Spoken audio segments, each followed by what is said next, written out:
بسم اللہ الرحمن الرحیم۔ السلام علیکم۔ میں ہوں اعجاز علی اور خوش آمدید کہتا ہوں آپ کو اپنے چینل سبق کہانی میں۔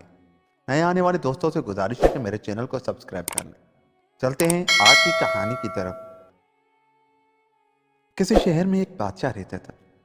اس کے 3 بیٹے تھے اور اس کا ایک بہت خوبصورت باغ بھی تھا۔ اس باغ میں ایک سیب کا درخت تھا۔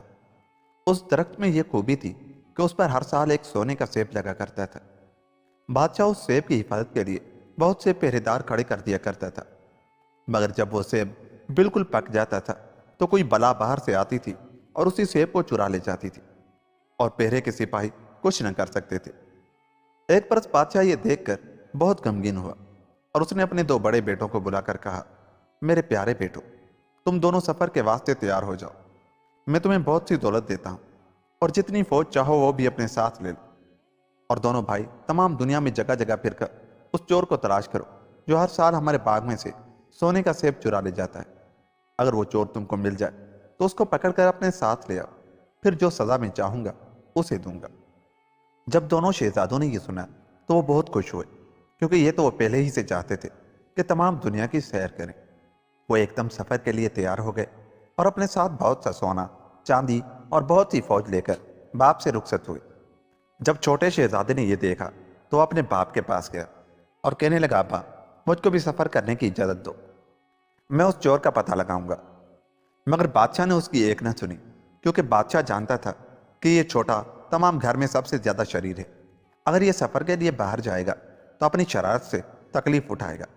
مگر چھوٹے شہزادے نے باپ کی اتنی منتیں کی کہ آخر بادشاہ اس کو بھی سفر پر بھیجنے کے لیے راضی ہو گیا اور بہت سا روپیہ اس کے بھی ساتھ کر دیا، لیکن اس کو اپنے استبل میں سے بہت شریر گھوڑا دیا، کیونکہ چھوٹے شہزادے نے اچھا گھوڑا نہیں مانگا تھا۔ اس کے بعد چھوٹا شہزادہ بھی رخصت ہوا۔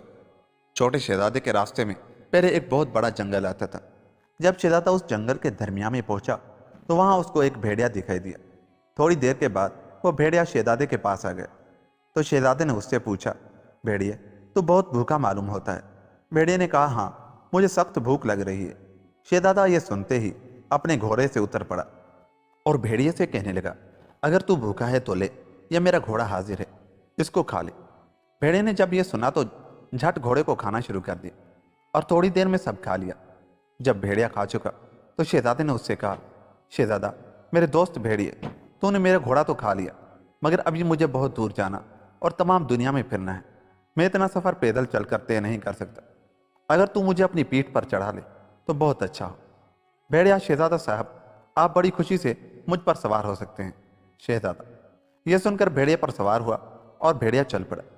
ابھی بہت دور نہ گیا تھا کہ بھیڑیا ٹھہر گیا اور شہزادے سے کہنے لگا، بھیڑیا، شہزادہ صاحب تو آپ پہلے مجھے یہ بتائیں کہ آپ جانا کہاں چاہتے ہیں اور کیوں؟ شہزادے نے بھیڑیا کو تمام قصہ سنایا کہ میرے باپ کے باغ میں سے ہر سال کوئی سونے کا سیب چرا کر لے جاتا ہے اور میرے 2 بھائی بھی اس چور کی تلاش میں گئے ہوئے ہیں۔ جب شہزادہ اپنا تمام قصہ ختم کر چکا تو بھیڑیے نے، جو کہ اصل میں ایک بڑا جادوگر تھا، جواب دیا کہ میں خیال کرتا ہوں کہ تم کو اس چور کو ڈھونڈ دوں گا اور اس کے پکڑنے میں بھی تم کو مدد کروں گا۔ لو میں تمہیں بتائے دیتا ہوں کہ ایک اور شہر میں ایک بڑا طاقتور بادشاہ حکومت کرتا ہے۔ اس کے پاس ایک سونے کا پرندہ سونے کے پنجرے میں بند ہے۔ وہی پرندہ سیب کا چور ہے۔ وہ پرندہ اس قدر تیز اڑتا ہے کہ کوئی اسے پکڑ نہیں سکتا، مگر تم کو یہ ضرور چاہیے کہ اس شہنشاہ کے محل میں رات کے وقت جاؤ، مگر اس بات کا ضرور خیال رہے کہ جاتے یا آتے وقت دیوار سے تمہارا ہاتھ نہ لگے۔ اگر لگ جائے گا تو تمام پہرے والے ایک دم جاگ اٹھیں گے اور تم کو پکڑ لیں گے، کیونکہ تمام دیواریں جادو کی ہیں۔ یہ سن کر شہزادے نے جواب دیا کہ میں ایسا ہی کروں گا۔ جب رات ہوئی تو شہزادہ بھیڑیے کے کہنے پر شہنشاہ کے محل میں داخل ہوا۔ جب وہ پنجرے کے پاس پہنچا تو بدقسمتی سے اس کا ہاتھ دیوار کو لگ گئے اور تمام پہرے والے جاگ اٹھے۔ انہوں نے پہلے تو شہزادے کو بہت مارا اور پھر اسے پکڑ کر شہنشاہ کے پاس لے گئے۔ شہنشاہ نے جب اسے دیکھا تو نوکروں کو حکم دیا کہ رات تک تو اس چور کو اندھیرے قید خانے میں لوہے کی موٹی موٹی زنجیروں سے باندھ کر قید کر دو اور پھر صبح یہ چور قتل کر دیا جائے گا۔ چنانچہ ان آدمیوں نے شہزادے کو اندھیری کوٹھڑی میں قید کر دیا۔ بھیڑیے نے اپنے جادو سے معلوم کر لیا کہ شہزادے پر بہت تکلیفیں گزر رہی ہیں۔ چنانچہ اس نے جادو کے زور سے انسان بن کر ایک بڑے افسر کا بھیس بدلا اور بہت سے آدمی ساتھ لی۔ جب صبح ہوئی تو اپنے آدمیوں کو ساتھ لے کر شہنشاہ کے دربار کی طرف روانہ ہوا۔ جب دربار میں پہنچا تو شہنشاہ خود اٹھ کر اس کو لینے کے لیے آیا اور اس کے ساتھ بہت سی باتیں کرتا رہا۔ باتوں باتوں میں جادوگر افسر نے شہنشاہ سے کوئی ایسی بات کی کہ شہنشاہ آپ ہی یہ کہنے لگا کہ ایک چور آج رات میرے جادو کے سنہری پرندے کو چرانے کے لیے محل میں داخل ہوا، مگر پہرے والے بہت ہوشیار تھے، اس واسطے وہ چرا نہ سکا اور پہرے والوں نے اس کو جھٹ پکڑ لیا۔ اس وقت سے وہ قید خانے میں موٹی موٹی زنجیروں سے جکڑا ہوا پڑا ہے۔ جادوگر افسر جس شخص نے جادو کے پرندوں کو چرانے کی کوشش کی وہ بہت ہی بہادر اور حوصلے والا چور ہوگا۔ وہ تو یہ کہیے کہ آپ کے پہرے والے بہت ہوشیار تھے، اس لیے وہ چرا نہ سکا، نہیں تو اس نے کوئی کسر نہ چھوڑی تھی۔ میں اسے چالاک شخص کو دیکھنا چاہتا ہوں۔ شہنشاہ آپ بہت خوشی کے ساتھ اس چور کو دیکھ سکتے ہیں۔ جادوگر افسر اور شہنشاہ دونوں قید خانے کی طرف روانہ ہوئے۔ جب وہاں پہنچے تو جادوگر افسر نے شہنشاہ سے کہا، جادوگر افسر، میں بہت دیر سے ایک بہادر اور طاقتور چور کو تلاش کر رہا تھا، مگر آج تو ایسا حوصلے والا اور بہادر چور دیکھا ہے کہ کبھی میرے خیال میں بھی نہیں آیا۔ یہ آپ نے بہت اچھا کیا کہ اس کو لوہے کی موٹی موٹی زنجیروں کے ساتھ باندھ کر قید کر دیا۔ اگر آپ اس چور کو میرے حوالے کر دیں تو میں اس کو ایک ایسا مشکل کام بتاؤں گا جس میں اس کے مرنے کا ڈر ہے، اور اس نے وہ کام کر دیا تو اس کا نتیجہ آپ کے واسطے بہت اچھا ہوگا، اور اگر نہ کیا تو آپ پھر اس کو اسی طرح لوہے کی زنجیروں سے باندھ کر قید کر دیجئے گا۔ شہنشاہ، وہ کیا کام ہے مجھے بتا دیجیے، میں اسے اس کام کے کرنے کا حکم دے دوں گا۔ جادوگر افسر، آپ کی سلطنت سے کچھ دور ایک اور سلطنت ہے، اس پر ایک بڑا زبردست بادشاہ راج کرتا ہے۔ اس کے پاس ایک سونے کا گھوڑا ہے اور اس گھوڑے کے ارد گرد بہت سے پہرے لگے رہتے ہیں۔ آپ اس چور کو حکم دیجئے کہ وہ گھوڑا چرا لائے۔ شہنشاہ، آپ نے یہ صلاح مجھ کو بہت خوب دی، میں ابھی اس پر عمل کرتا ہوں۔ چنانچہ شہنشاہ نے نوکروں کو حکم دیا کہ اس قیدی کو قید خانے سے نکالو اور لوہے کی زنجیریں بھی کھول دو۔ جب قیدی شہنشاہ کے پاس آیا تو شہنشاہ نے اس کو یوں حکم دیا، شہنشاہ، دیکھو، ہمارے ملک کے پاس ایک اور ملک ہے، وہاں کے بادشاہ کے پاس سونے کا ایک گھوڑا ہے، وہ چرا لاؤ، مگر یہ کام تم سے نہ ہو سکا تو میں تمہاری جان نہ بخشوں گا۔ شہزادہ یہ سن کر بہت غمگین ہوا۔ وہ اپنے دل میں سوچتا تھا کہ میں اپنے باپ کی سلطنت سے کس خوشی کے ساتھ چلا تھا اور اس وقت کیسی تکلیف میں پڑا ہوا ہوں۔ وہ وہاں سے روتا اور چلاتا ہوا چل دیا۔ جب بہت دور نکل گیا تو اس کا دوست بھیڑیا اس کے آگے آ کر بیٹھ گیا اور یوں کہنے لگا، بھیڑیا، میرے پیارے شہزادے، آپ اتنے غمگین کیوں ہو رہے ہیں؟ یہ تو سچ ہے کہ آپ سونے کے پرندے کو چرا نہ سکے، مگر اب کہ آپ سونے کا گھوڑا بڑی ہوشیاری کے ساتھ چرائیے گا۔ چراتے وقت ان باتوں کا ضرور خیال رہے کہ جب آپ وہاں جائیں تو آپ کا ہاتھ دیوار کو نہ لگے، اور جب آپ گھوڑے کو چرا کر باہر لاتے ہو تو گھوڑا دیوار سے نہ چھوئے۔ اور ان باتوں کا آپ نے خیال نہ رکھا تو پھر پہلے کی طرح آپ پکڑے جائیں گے۔ یہ کہہ کر بھیڑیا نے شہزادے کو اپنے اوپر سوار کیا اور کچھ دیر میں تمام سفر ختم کر لیا۔